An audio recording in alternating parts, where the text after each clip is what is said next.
박정환의 시사야.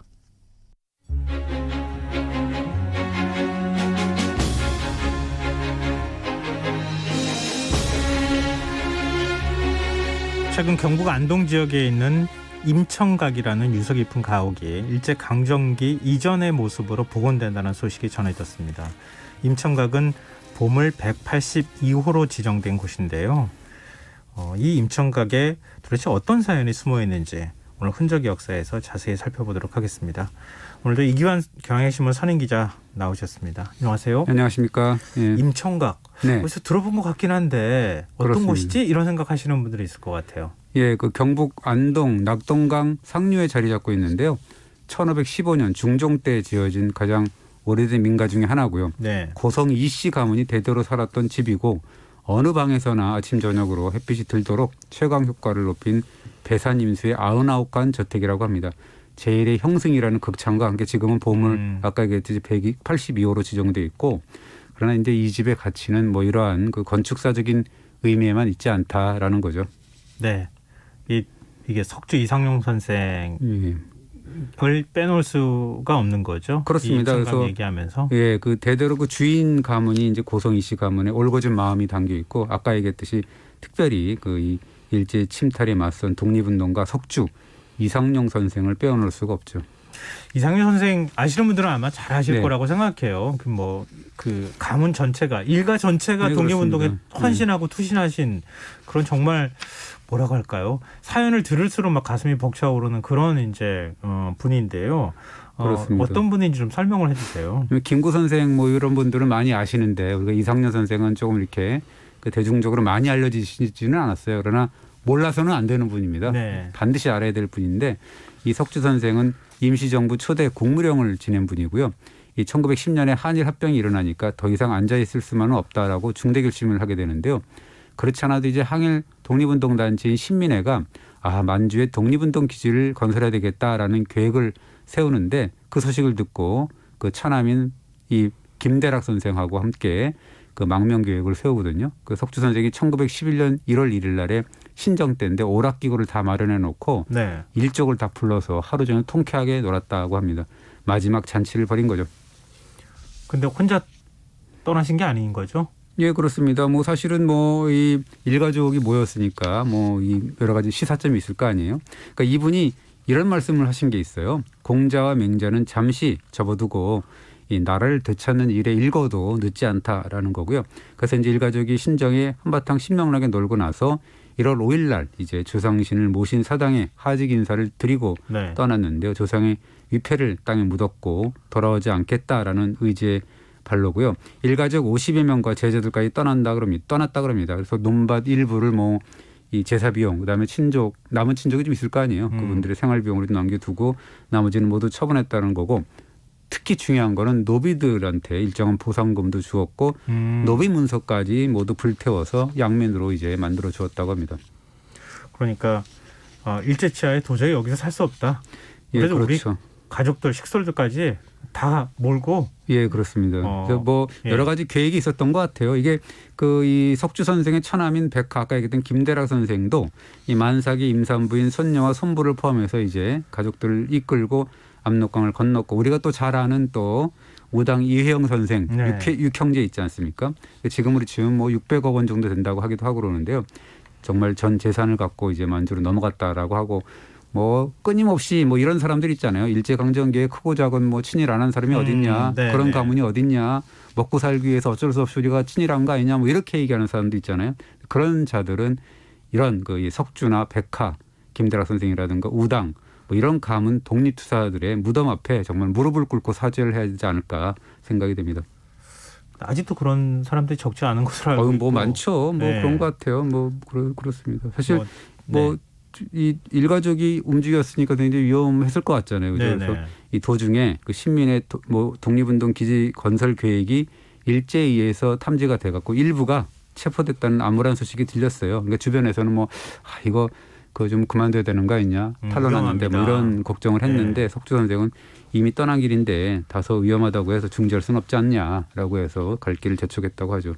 망명을 떠난 시기가 한겨울 아니에요? 예, 그렇죠. 그래서 뭐 서울에서 경의선을 타고 신의주에 도착을 했고 또 늦게 도착한 집 식구들하고 합류해서 1월 27일 날 압록강을 건넜다고 하는데 그 뭐 표현이 그렇습니다. 살을 내는 듯한 바람 속에서 고개를 돌려서 돌아올 기약 없는 고국 땅을 향해서 이제 시한수를 읊어요. 그래서 이 망명의 변을 밝히는데요. 내용이 이렇습니다.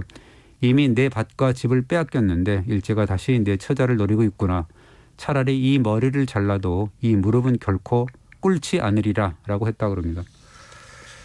아, 참 대단하다. 네, 아무도 흉내내는 게 참 흉내낼 수 없는 분이다 이런 생각이 드는데요. 그렇습니다. 그러니까 보통 사람 같으면 선택하기 참 어려운 거잖아요. 네, 그렇습니다. 임청각 아까 말씀드렸지만 99칸의 고성 이씨 대종택이었고 이 석주 선생은 사실 고성 이씨의 종손이었기 때문에 네. 여유 있게 삶을 사실 수가 있었잖아요. 뭐 가만히 계셔도 될 것 같은데 그런 뭐 가시밭길을 가신 거지 않습니까? 그래서 천신만고 끝에 목적지인 서간도의 유하현이라는 데에 정착을 했어요. 그래서 역시 일가족이 망명했던 아까 얘기했던 김대락, 이혜영 가문, 그다음에 이동영 선생 이런 분들하고 독립운동 단체인 경학사를 조직을 했죠.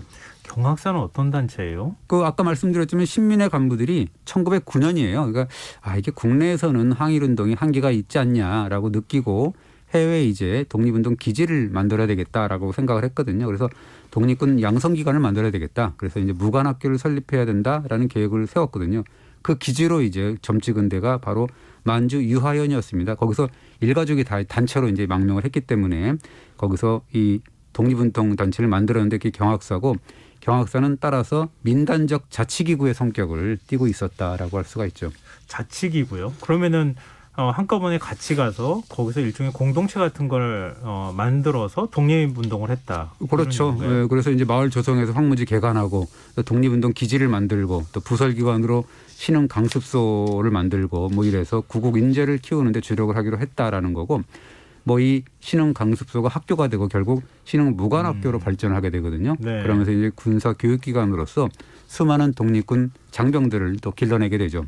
이상년 선생은 임시정부 국무령을 지내시지 않았나요? 그렇습니다. 그래서 네. 뭐 임시정부가 수립된 이후에 이상년 선생이 한나라에는 하나의 정부만 있어야 된다라고 이제 주장을 줄기차게 하셨고 대한민국 임시정부 국무령에 취임하기도 했고 그러나 이제 그 임시정부 내에서 사상적인 대립 투쟁이 계속 일어나고 막 그러잖아요. 20년대에. 그래서 이게 정치적 경륜을 발휘할 수가 없구나라고 생각을 하고 사임을 하셨고 이후에도 이제 간도로 돌아와서 만주 지역의 대표적 독립운동 조직인 삼부통합에 심혈을 기울이다가 1932년에 참 아깝게 서거하셨습니다. 그렇게 운동을 하셨는데 결국은 독립된 나라를 못 보고 돌아가신 거잖아요. 그렇죠. 그러니까 임시정부 내 여러 세력들이 그러니까 이념 갈등 투쟁 이런 것들이 이상영 선생을 되게 피곤하게 했던 그런 측면이 있는 것 같아요. 선생이 줄기차게 독립운동 세력은 단결해야 된다라고 호소하고 동분서주를 하셨는데 그러나 이제 독립운동의 방법론을 두고 각 세력 간의 갈등이 뭐 이게 심해지고 그러잖아요. 그래서 선생의 호소도 이제 메아리 없는 뭐 이렇게 외침이 됐고 더욱이 만주에서 그 동고동락하던 동지들이 마적들한테 이렇게 총살당했다는 소식이 들렸어요. 그래서 곡기를 끊고 한탄하다가 기력을 잃고 세상을 떠나셨다고 합니다. 선생은 해방될 때까지는 절대 내 해고를 운반하지 말라라는 유언을 남겼다고 하죠. 근데 이상윤 선생 일가가 대단하다고 하는 거는 석기 이상윤 선생 한 번뿐만 아니라 그 일가가 다 독립운동에 헌신했다고 해도 과언이 아니었기 때문에 그런 거잖아요. 그렇습니다. 그래서 제가 이 방송을 준비하기 전에 9분을 배출했다고 얘기가 들었는데 다시 그래서 그 방송 전에 그 후손하고 전화 통화를 해봤습니다. 마지막으로 그랬더니 두 분이 더 재작년에 되셨다 그래서 이 선생을 포함해서 고성이씨 가문에서 독립운동가가 11명 배출했다라고 하더라고요. 뭐냐면 이 석주 선생을 포함한 3대 그러니까 본인 아들, 아드님, 손자분 이렇게 그 세 분하고요. 그다음에 재작년에 그 부인들 그러니까 석주 선생 부인하고 이 석주 선생 동생의 부인 두 분이 그 새롭게 이제 독립운동 서원을 받으셨다 그러더라고요. 그리고 동생 두 분, 그다음에 조카 세 분, 당숙 한 분에서 11분이 받았다 그럽니다. 사실 그럴 수밖에 없었던 게 이 선생이 외아들이 준영인데요. 일제 관원한테 붙잡혔다가 풀려나온 뒤에 좀 의기소침했을 거 아니에요. 그러니까 이제 이렇게 말을 했다 그러죠. 콜럼버스가 작은 배를 타고 위험을 무릅쓰고 대서양을 건너지 않았다면 지금의 미국이 있었겠냐라고 이제 격려를 했다 그러고 나중에 이제 독립투쟁하던 청년들이 선생의 손자 병화라는 분인데요. 이 손자를 대표로 선출하려고 하니까 손자가 나는 타국에서 이게 우리 그 조부모하고 부모를 모시고 있는 몸인데 나까지 이렇게 해서는 되겠냐라고 고사를 했다라고 하죠. 그러니까 네. 그 소식을 들은 석주 선생이 더 무슨 소리를 하고 있는 거냐. 나라를 되찾겠다고 하는 녀석이 부모를 생각하는 거냐. 내 걱정은 내가 할 테니까 너는 구국에나 헌신해라 라고 이제 혼냈다고 합니다. 한 집안에서 지금 서운을 11명을 네. 11명이 서운을 받았다고 하는 건 이거 어마어마한 일이잖아요. 서운 받기가 정말 어려운 거잖아요. 그렇습니다. 예. 그러니까 정말 대단한 집안이다라는 생각을 안 할 수가 없어요. 그렇습니다. 그래서 뭐 선생의 외아들이 이제 이준영이라는 분 선생인데요. 일제 강점기 변절하라라고 요구를 받으니까 일제 치하에서 하루를 더 사는 것은 하루의 수치만 더 보탤 뿐이다라는 유서를 남기고 1942년 9월에 자결 승국했다 그러죠. 말씀을 들으면 들을수록 좀 숙연해지네요, 정말. 그렇습니다. 그래서 그 2019년 4월 벌써 재작년이 됐는데요. 국외소재문화재재단에서 독일 경매에 출품된 처감 선생 문집이라는 그 책을 찍어낸 목판입니다. 책판이라고 하는 건데 그것을 네. 구매 환수했다라는 소식이 이제 보도자료로 나왔었어요. 그래서 그 당시에 그 처감이라는 분이 누구냐? 그 항일 의병장인 김도화 선생이라는 분인데 이분이 유명한 것이 뭐냐면 1910년 8월 29일 날 한일 병합이 공포가 되니까 네. 순정 황제죠. 이렇게 막 그 비판을 합니다. 폐하는 무엇을 하는 사람이냐, 무엇을 하는 사람이기에 이따위 짓을 하는 겁니까? 라고 이제 매섭게 꾸짖는 상소문을 올리는데요. 뭐라 그러냐면 국가의 통치 대권은 폐하의 사유물이 아니다. 그리고 한 채 땅도 한 사람의 백성도 폐하의 사유물이 아닌데 그런데 임금이라는 당신은 나라를 주고받는 일을 어찌 농사짓는 자가 토지에서 난 곡식을 서로 매매하듯이 하는 거냐라고 질타하신 분이거든요. 나라와 백성을 빼앗긴 황제는 더 이상 임금도 아니다. 예, 그렇습니다. 그래서 당시 김도화 선생의 춘추가 86살이었다고 거고 자택의 문에 합방 대반대 지가라고 해서 합방을 절대 반대하는 집이라고 써붙였다는 건데 근데 제가 왜 이 처감 김도화 선생을 뜬금없이 이렇게 갑자기 집어넣느냐라고 하는데 바로 석주 이상룡 선생의 왕공어부였다라는 거거든요.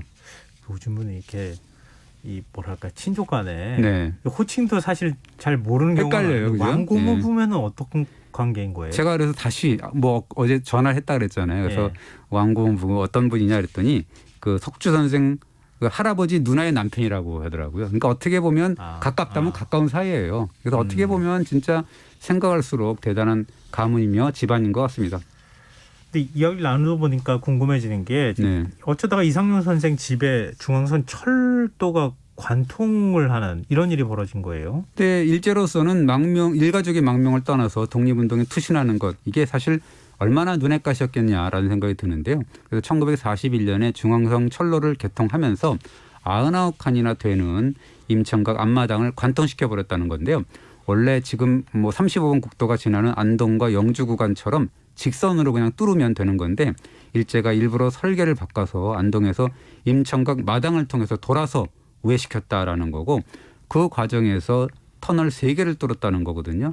그것 때문에 기차가 10여 킬로미터를 돌아서 가게 됐다라고 합니다. 어떤 분들은 의문을 가지실 것 같아요. 네. 아무리 한 집안이 이렇게 밉다기로서니 이렇게까지 해야 되나? 이게 어마어마하게 돈 들었을 텐데 이게 과연 사실일까? 이렇게 생각하시는 분들이 있을 것 같은데요. 그래서 저도 이제 그런 궁금증이 합리적인 의심이잖아요. 그래서 엊그저께 그래서 후손분하고 통화를 했어요. 그래서 여쭤봤습니다. 확인하려고. 이게 사실이냐 그랬더니 아니 그 99칸 되는 임천각이 일단 반으로 뚝 잘려나간 건 사실 아니냐. 그리고 이 석주 선생의 아드님이신 이준영 선생이 자결 승국하기 전에 철도 공사 소식을 듣고서는 정말 압록강에 빠져 죽고 싶은 심정이라고 해서 아주 그냥 가슴을 쳤다고 하는 그런 애끓는 편지를 썼다고 합니다. 그러니까 뭐 사실이라고 봐야죠. 그러면은 이렇게 철로가 그 집을 관통하고 갔으면 그 집이 멀쩡하게 남아 있을 수가 없는 거잖아요. 그렇죠. 그래서 마당을 관통하고 나갔으니까 얼마 전에 그 철길 앞을 가로막은 방음벽을 부수는 퍼포먼스를 또 이렇게 했어요. 뭐 이게 공사 이제 뭐 행사를 한 건데 그래서 2025년까지 280억 원을 들여서 일제 강점기 이전의 모습으로 복원 정비한다 그럽니다. 지금 그 중앙선이 새로운 길이 났기 때문에 뭐 가능하다고 하고요. 이 석주 이상년 선생의 가문으로서는 어떻게 보면 그 해방이 1945년이 아니고요. 그보다 75년이 지난 지금이 돼서야 어떻게 보면 일제로부터 광복 혹은 해방된 셈이다라고 우리가 볼 수가 있는 거죠. 근데 그 집이 네. 어딘가 이렇게 남아 있는 게 있었어요? 아니면은 완전히 새롭게 복원해야 되는 겁니까? 아니 그러니까 그 집은 좀 남아 있고 반토막이 났으니까 네, 이제 또 반은 새롭게 남아있었던 이제 뭐 거예요? 이렇게 남아 있습니다. 그게 이제 보물로 지정이 된 거니까. 그래서 이제 제대로 그 강점기 이전의 모습으로 이제 하면 뭐 여러 가지 사진도 좀 봐야 되고 여러 가지 뭐 그걸 보고서 이제 제대로 복원해야 되는 거고 이 사실은 아까 얘기했지만 그 어제 방송 때문에 그 후손들은 거 통화를 했다 그랬잖아요. 그래서 네. 후손들의 삶은 어땠나라고 이제 다시 한번 여쭤봤는데요. 정말 가슴이 좀 아프더라고요. 안중근 의사의 자제분 얘기도 네. 제가 들었는데 지금 독립운동가의 후손들은 대부분 그냥 뭐 가난하게 살거나 힘든 삶을 살았다 이런 얘기가 있던데. 그렇습니다. 그래서 뭐 문재인 대통령도 지속적으로 뭐 이렇게 석주 선생의 가문 이야기를 계속 하더라고요. 그래서 독립운동하면 3대가 망한다는 말은 사라져야 된다. 뭐 이런 요지의 말이에요. 그 제가 들으니까 그 후손하고 통화를 했더니 이상용 선생의 손자가 육남 일녀를 두셨다는데요. 귀국 후에 너무너무 가난해서 돈이 없었으니까요. 다 팔고 나갔으니까. 갔으니까. 학교에 다닐 엄두도 못 냈고 5째 증손자와 6째 증손녀는 해방 후에 대구의 고아원에서 생활을 했다고 하더라고요. 그래서 이 참 안타깝죠. 그리고 뭐 다른 증손자들도 제대로 학업을 마친 분이 뭐 없더라 이렇게 얘기를 전해 들었습니다. 그러니까 거의 삶의 근거지를 완전히 옮겨버렸으니까 다시 네. 되돌아왔을 때 해방 이후에 정말 오히려 더 떳떳하게 오셔야 할 독립운동가 후손들이 좀 그렇죠. 가난한 삶에 네. 살고 고아원에 있었다는 고아원에 거 가슴 있었다고 아프지 않습니까? 그건 진짜 정말 가슴을 이해가 치고도 안 되는데요. 안타까운 일인데요. 그 최근에 또 이런 얘기를 하더라고요. 학창 시절에 이제 학비를 제때 못 냈던 석주 선생의 증손자가 그 당시에 돈이 없어서 못 낸 중학교 학비를 몇 년 전에야 뭐 다시 갚아줬다고 하네요. 그러니까 늘 마음속에 갚아야지 하고 벼르고 있다가 이제 와서 갚았다는 건데 생각해 보면 우리가 독립운동가 후손들한테 갚은 게 없잖아요. 해준 것도 아무것도 없는 것 같은데 이렇게 또 이분은 또 학비 한 번 못 냈다고 해서 수십 년이 지난 뒤에 또 가서 내셨다 그러니까 참 이 눈물이 날 지경이더라고요. 그 얘기를 들으니까. 그러니까 친일 반민족 행위자 후손들은 떵떵거리고 살고 그렇죠.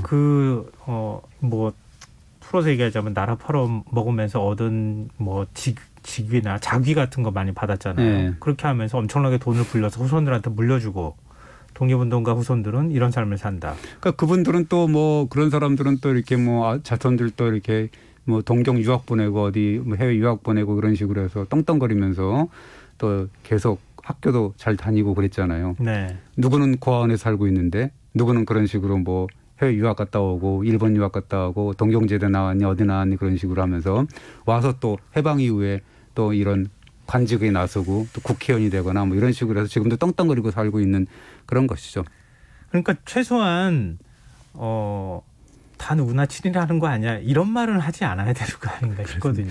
사실 이런 일도 있었어요. 사실 이거는 지난번에 제가 한번 기사 쓸 때 전해드린 얘기였는데 1973년에 이상윤 선생의 증손인 이범증이라는 분이 고려대 중앙도서관에 임청각 서적 한 1,300여 책을 기증을 했어요. 그때 당시에 김상엽 고려대 총장이 뭐 제가 듣기로는 4천만 원을 보상 뭐 해야 되겠다라고 하고 그랬더니 이 증손자 이범증 씨가 뭘 했냐면 단칸방에 사는 어려운 경제 형편인데도 조상의 정신적인 유산을 팔아먹을 수는 없다라고 했다고 이제 거절을 했다네요. 지금이라도 어떻게 보면 대통령 말처럼 국가에 헌신하면 3대까지는 대접받는 그런 인식을 좀 심어줬으면 하는 생각이 간절하게 듭니다. 네. 좀 아직도 부족한데요. 그런 것들을 좀 우리 스스로가 자긍심을 가질 수 있도록 꼭 해줬으면 좋겠습니다. 그렇습니다. 네. 네. 오늘 흔적의 역사 지금까지 경향신문 이기환 선임 기자였습니다. 오늘 말씀 고맙습니다. 네, 감사합니다.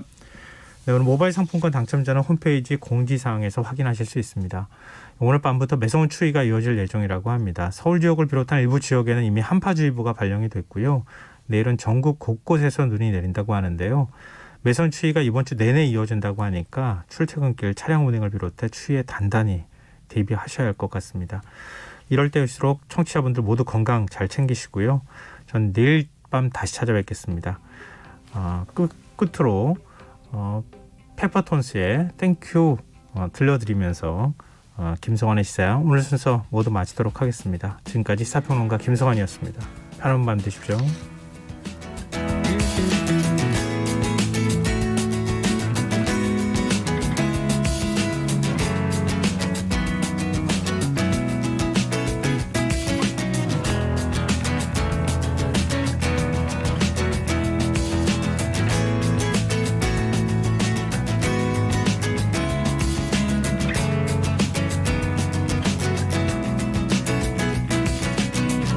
서두르지 않기를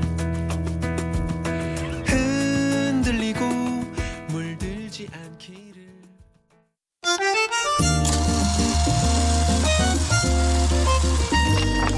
백은하의 영화관